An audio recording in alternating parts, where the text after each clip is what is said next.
Sementara itu di Sidoarjo, polisi membongkar praktik pengoplosan LPG. Selain mengamankan 9 tersangka, polisi juga menyita ratusan tabung LPG oplosan siap edar.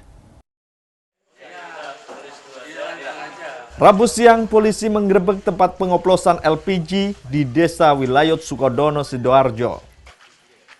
Dalam penggerebekan tersebut, polisi mengamankan 9 pekerja dan menyita ratusan tabung LPG oplosan siap edar. Dalam aksinya, pelaku mengoplos LPG 3 kg ke tabung LPG non-subsidi.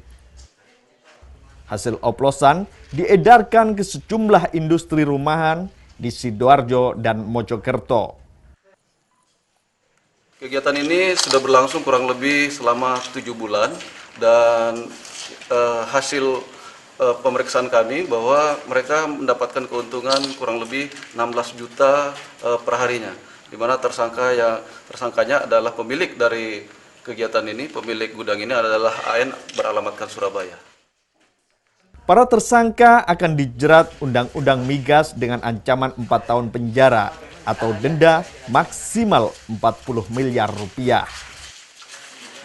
Muhammad Fahmi melaporkan untuk NET.